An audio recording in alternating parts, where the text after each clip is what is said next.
The most dangerous words at an airport are not delayed flight or random screening, but the quiet assumption that someone does not belong.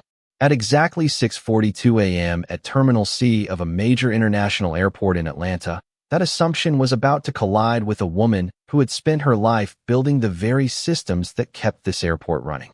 Lauren Mitchell stepped into the TSA checkpoint line alone, dressed in a simple navy blazer, black slacks, and flat shoes, carrying only a leather document folder and a standard carry-on suitcase. No entourage followed her, no security detail marked her presence, and nothing about her appearance suggested the reality of who she was. To most people in line, she looked like a mid-level executive or a frequent business traveler catching an early flight to Washington, D.C. But within seconds of her reaching the front of the queue, that quiet anonymity was replaced by scrutiny. Officer Mark Reynolds, standing at the primary screening station, paused longer than necessary when his eyes landed on her ID. Something about her calm posture seemed to unsettle him, not because she posed a threat, but because she did not fit the pattern he expected. He motioned her forward with a tight gesture and asked for her credentials again, even though she had already presented them. Lauren complied without hesitation, placing her passport, boarding pass, and government-issued identification on the counter with steady precision. Around her, passengers shifted their weight, unaware that the atmosphere had subtly changed. Behind Reynolds, Officer Jessica Carter leaned in, glancing at the documents with narrowed eyes, her tone sharpening as she questioned whether the reservation matched the system exactly. There was no evidence of error, only the slow building pressure of suspicion without cause. A few feet away, Ethan Brooks, a corporate traveler waiting for his own screening, watched the exchange unfold and frowned slightly, sensing the imbalance. He had seen enough airports to recognize when procedure turned into something else entirely. Lauren did not raise her voice or demand clarification.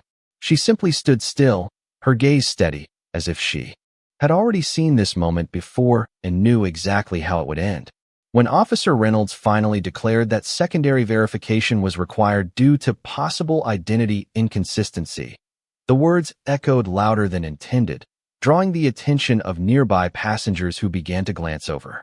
Lauren's expression did not change, but something in her stillness tightened, not with anger, but with recognition.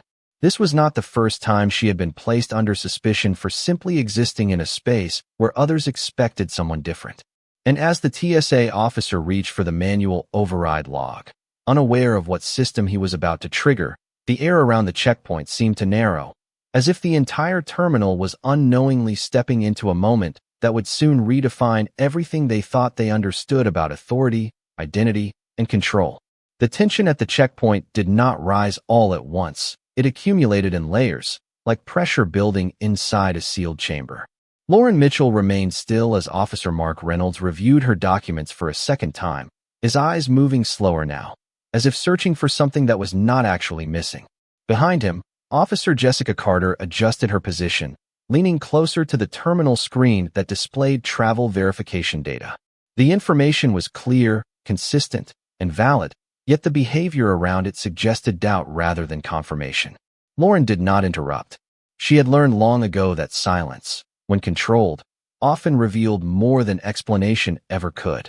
A few travelers behind her shifted impatiently, unaware that their morning routine had already been disrupted by a decision that had nothing to do with them and everything to do with perception. Ethan Brooks, standing 2 positions back in line, crossed his arms slightly and tilted his head, observing the interaction with growing discomfort. He had seen secondary screenings before, but something about this one felt different. It was not procedure driving the delay, it was hesitation disguised as authority. Officer Reynolds finally spoke again, stating that the system required manual verification due to a potential discrepancy in identity validation records. His tone was formal, but there was a subtle edge beneath it, the kind that appears when confidence is not fully supported by evidence. Jessica Carter reached for the secondary clearance tablet and began entering commands that would flag the traveler profile for extended review. At that moment, Lauren's phone vibrated once inside her blazer pocket. She did not look down immediately. Instead, she waited until the officer finished typing, then calmly retrieved the device. On the screen was a single encrypted notification from her executive assistant, confirming that the airport compliance system was already monitoring the interaction in real time. No reaction crossed her face. She simply returned the phone to her pocket and placed both hands lightly on her carry-on handle. Officer Reynolds, now joined by a TSA supervisor stepping in from the side corridor, instructed her to remain in place while additional confirmation checks were completed. The supervisor did not raise his voice, but his presence shifted the space, signaling escalation without needing words.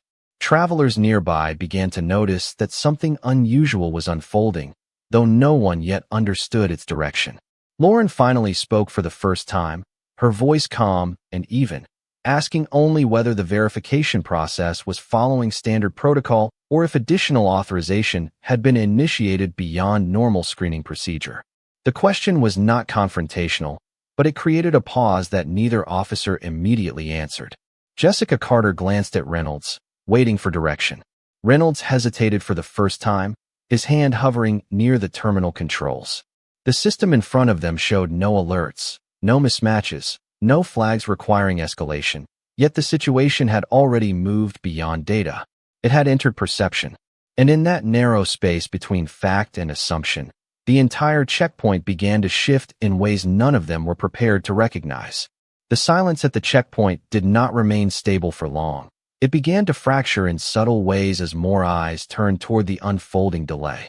Officer Mark Reynolds straightened slightly, attempting to reassert procedural control, but his movements now carried a trace of uncertainty that was not present before. The system terminal in front of him still displayed no critical alerts, no mismatched identity markers, and no security warnings that would justify the level of escalation that was forming around Lauren Mitchell. Yet the language being used had already shifted from verification to suspicion, and that shift was now influencing every decision in the space. Officer Jessica Carter stepped away from the main terminal and signaled toward a secondary screening lane, requesting that Lauren remain in place while additional confirmation protocols were initiated. Her tone was formal, but less confident than before, as if she was following escalation instructions rather than independently validating necessity. Lauren complied without resistance, moving only as directed, her posture unchanged, her expression calm and controlled. The travelers nearby began to slow their movements, some pausing entirely as they sensed the growing tension. Ethan Brooks now had his phone partially raised, not yet recording, but ready, his expression showing concern rather than curiosity. He had seen delays at airport checkpoints, but what he was witnessing now was not standard procedural caution. It was collective hesitation reinforced by hierarchy. A TSA supervisor arrived from the adjacent corridor, reviewing the situation quickly and asking for a summary of the discrepancy. Officer Reynolds explained that there appeared to be inconsistencies in identity verification, though he did not specify what those inconsistencies were, because none had been clearly identified. The supervisor studied Lauren's documents, then the system screen, then Lauren herself, each glance taking slightly longer than the last. Around them, the air felt increasingly compressed, as if the normal rhythm of the airport had been temporarily suspended within a small, controlled zone of uncertainty. Lauren finally shifted her gaze toward the supervisor and asked again, in a calm and steady voice, whether any actual system alert had been triggered or whether the escalation was being driven solely by manual interpretation. The question landed without aggression, but it created a visible pause in the supervisor's response. Officer Carter looked down at the tablet, scrolling through clearance logs again, confirming what was already visible, that the profile was valid and cleared for travel. Yet despite this confirmation, no one stepped back from the escalation path. Instead, additional verification requests were initiated, extending the delay further into secondary review status. In the background, Ethan Brooks finally activated his phone camera, beginning a discreet recording as he whispered to himself that this did not feel like standard procedure anymore. Lauren did not react to the recording, nor to the growing attention. She simply stood in place, hands resting on her carry-on handle, as if waiting for a system she already understood to complete a process others were struggling to interpret correctly. The checkpoint, once routine and mechanical, had now become a stage for hesitation, and every person present, whether officer or traveler, was beginning to sense that the outcome of this interaction was no longer being determined by data alone, but by the assumptions layered on top of it. The situation at the checkpoint had now moved beyond simple verification and into a controlled escalation that no longer matched the clarity of the data on the screen. Officer Mark Reynolds stood slightly angled toward the terminal, his attention divided between the system output and the growing presence of witnesses forming behind Lauren Mitchell. The TSA supervisor had arrived fully on scene and was now reviewing the sequence of actions taken, yet even his presence did not immediately reverse the direction of the process already in motion. The system still showed no active fraud indicators, no identity mismatch, and no travel restrictions, yet the human interpretation of those same clean results was becoming increasingly complicated. Officer Jessica Carter adjusted the tablet again, attempting to reconcile procedural steps with what was now labeled as a secondary identity verification hold, though the justification for that hold remained unclear. Even within internal logs, Lauren remained still, her posture unchanged, her focus steady, as if she was observing not only the officers in front of her, but the structure of the system itself. Behind her, the line of passengers had slowed significantly, and several individuals were now openly watching, their attention no longer casual but engaged. Ethan Brooks had fully raised his phone at this point, recording in silence, his expression reflecting disbelief rather than curiosity. He could see that the delay was no longer about confirmation. It was about momentum, and momentum inside institutional systems often continued even when evidence no longer supported it.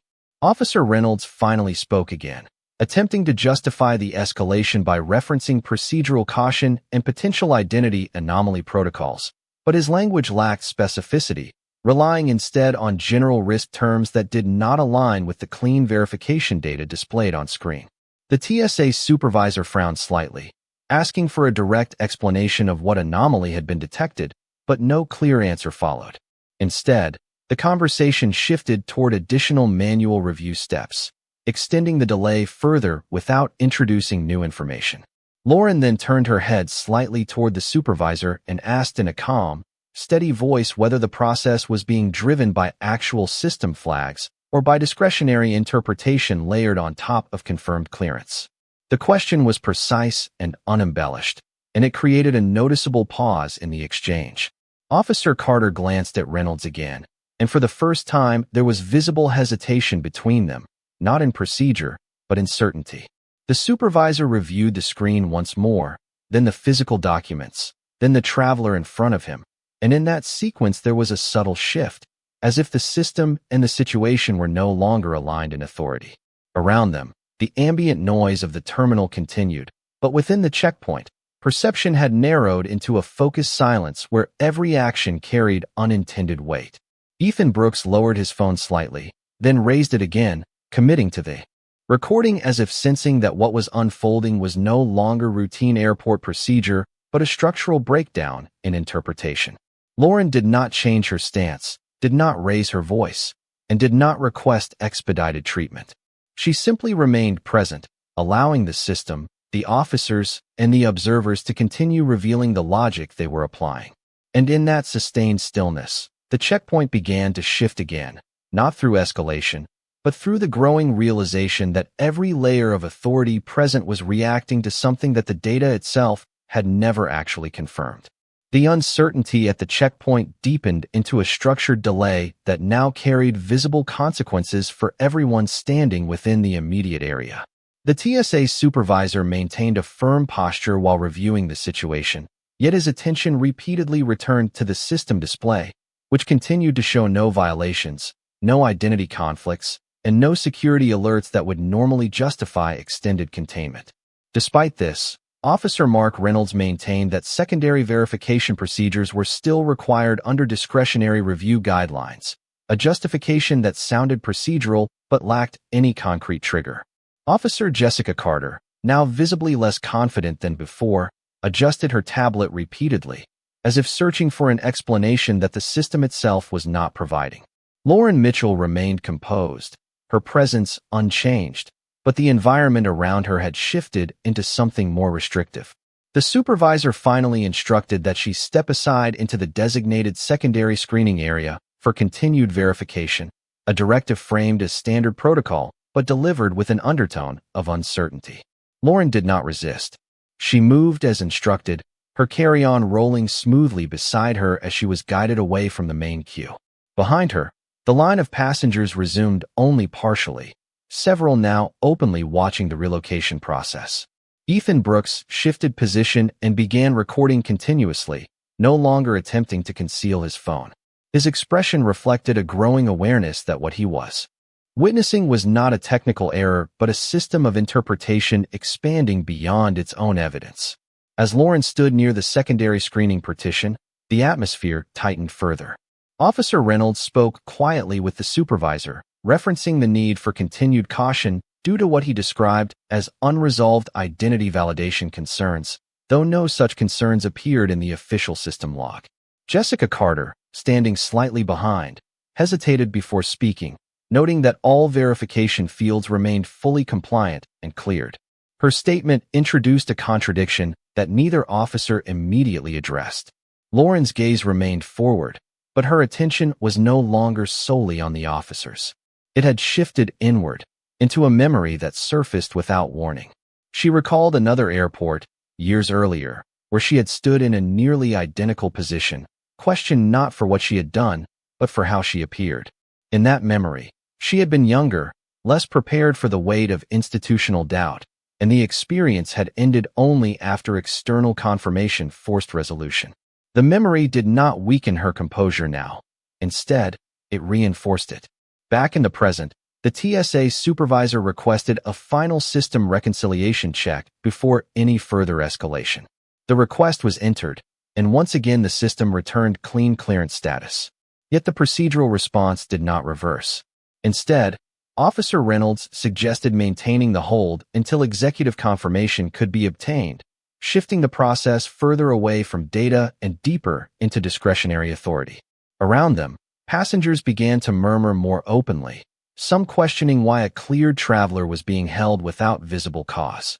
Ethan Brooks continued recording, his camera now steady, capturing not just the interaction, but the growing inconsistency between system output and human action. Lauren stood quietly within the secondary area, her posture unchanged, as the environment around her continued to bend toward explanation rather than evidence. And in that widening gap between what was confirmed and what was believed, the situation reached a threshold where the next decision would no longer be about verification alone, but about who had the authority to define what verification meant. The transition into secondary screening created a controlled isolation zone within the airport checkpoint, where time felt slower and every instruction carried amplified weight. Lauren Mitchell stood within the designated area as Officer Mark Reynolds, and the TSA supervisor reviewed the situation with increasing attention to procedural justification rather than technical evidence.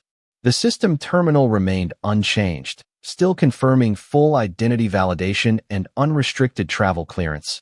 Yet the operational response continued to escalate, as if the confirmation itself required reinterpretation.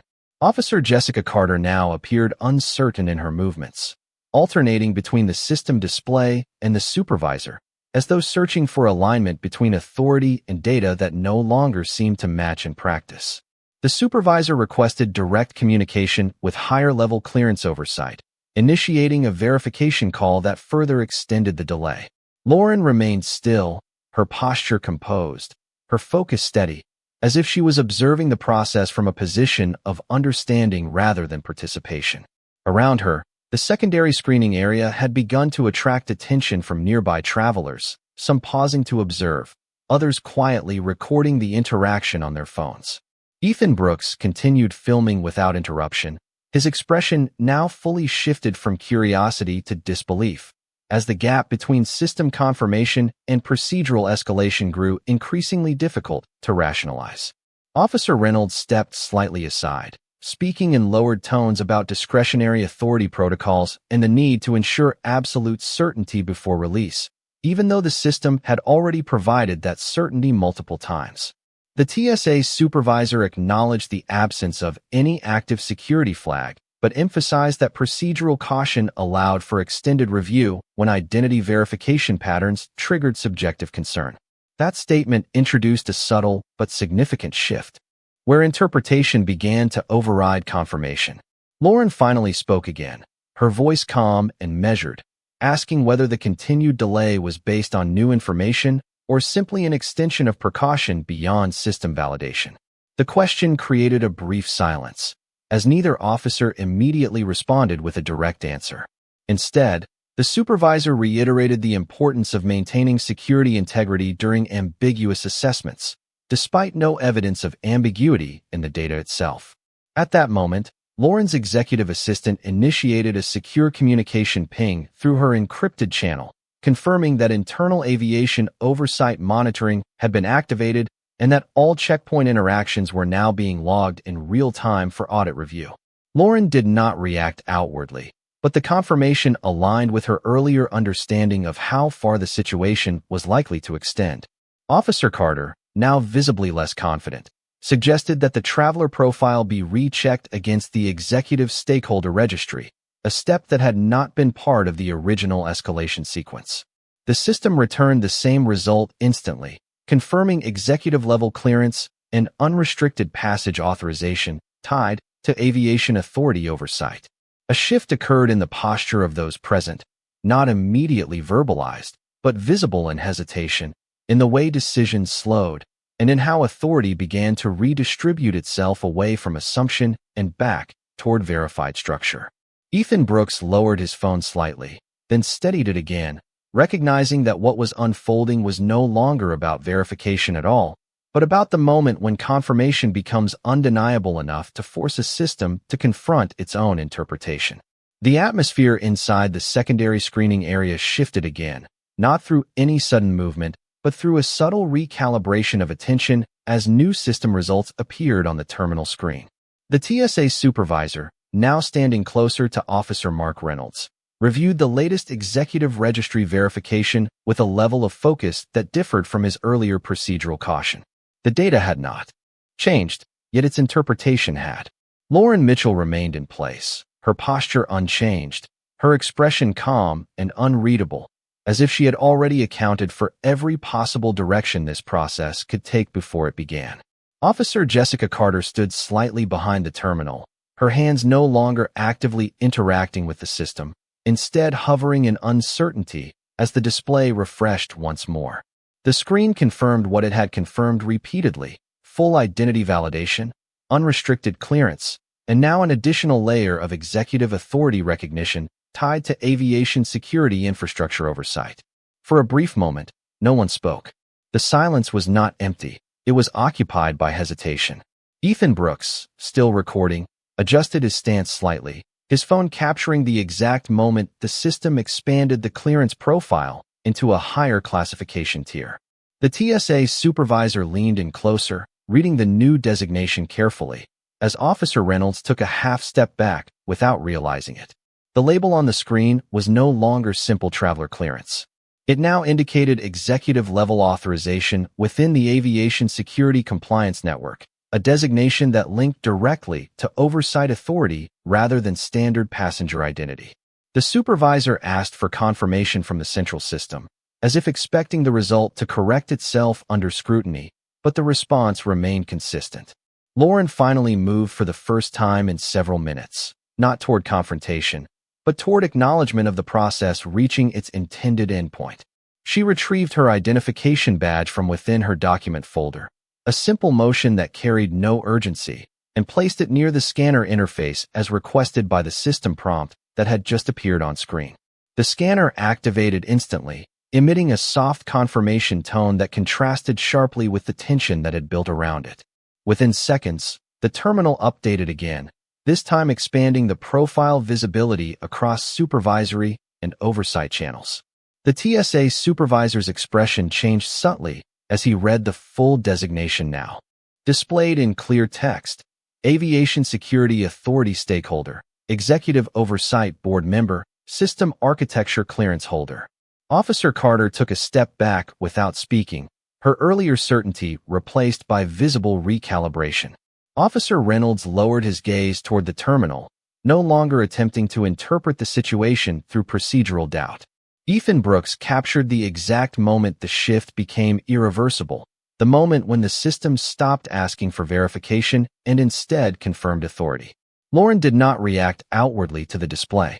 Instead, she simply looked toward the supervisor and asked in a calm voice whether the verification process had now reached completion or if further discretionary steps were still required.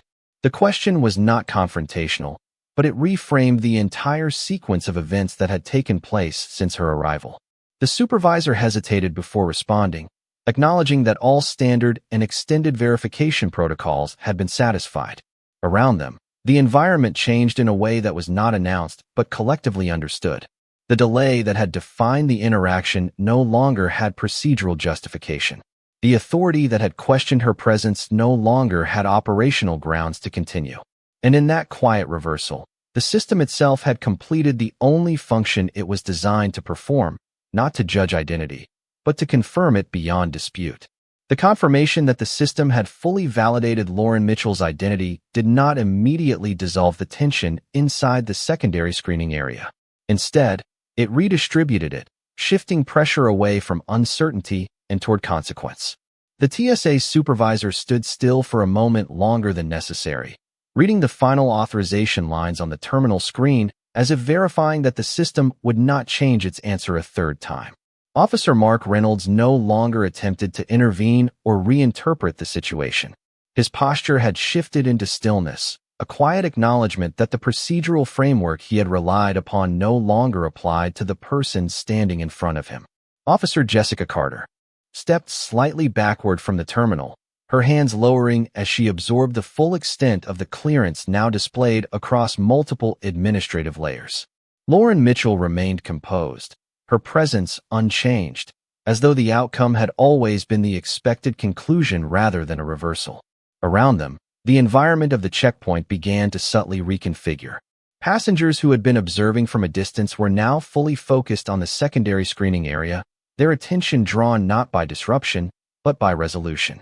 Ethan Brooks continued recording, his device steady, capturing the exact moment when institutional hesitation transitioned into institutional recognition. The TSA supervisor finally exhaled and confirmed aloud that all verification protocols had been completed and that no further security review was required. The words carried formal weight, but also a sense of closure that contrasted sharply with the prolonged uncertainty that had preceded them. Officer Reynolds stepped slightly to the side, allowing space to reopen around Lauren as the restriction posture dissolved. Officer Carter returned her attention to the system, not to challenge it, but to confirm that nothing had been missed. The display remained unchanged, reinforcing the finality of the result. Lauren did not speak immediately. She simply adjusted her carry-on handle and took a small step forward, not as a signal of departure, but as a return to normal movement within a space that had temporarily suspended her progress. The supervisor then issued a quiet instruction permitting her to proceed through the checkpoint without further delay. No apology was formally stated, yet the absence of additional questioning functioned as its own form of acknowledgement. Ethan Brooks lowered his phone slightly as Lauren began to move past the screening threshold, his recording capturing the transition from restriction to release in real time. The officers did not follow her with their gaze in the same way they had before. The dynamic had fundamentally changed, not through confrontation, but through confirmation. As Lauren passed fully through the checkpoint, the surrounding terminal resumed its natural rhythm, but the residue of what had just occurred remained visible in the stillness of those who had witnessed it. What began as a question of identity had concluded as a demonstration of systemic alignment, where every layer of authority, from manual review to executive verification, had ultimately converged on the same conclusion that had been present from the beginning. The final movement through the airport checkpoint felt different from the moment Lauren Mitchell first entered it, as if the entire environment had recalibrated itself around a truth that could no longer be questioned. The secondary screening area, once compressed with uncertainty and procedural hesitation, had fully reopened into normal flow. Officer Mark Reynolds remained near the terminal, no longer interacting with the system, his role reduced to quiet observation as the process he initiated reached its formal conclusion without deviation from the confirmed result. Officer Jessica Carter completed a final system audit check, confirming that all flags, holds, and manual review markers had been cleared in accordance with executive-level authorization protocols. The TSA supervisor stood slightly apart, his attention no longer focused on validation but on closure, acknowledging that the escalation had resolved exactly as the highest clearance tier required. Lauren Mitchell walked forward at a steady pace, retrieving her belongings without urgency, her presence now indistinguishable from any other cleared traveler in motion. Yet the context surrounding her had fundamentally changed.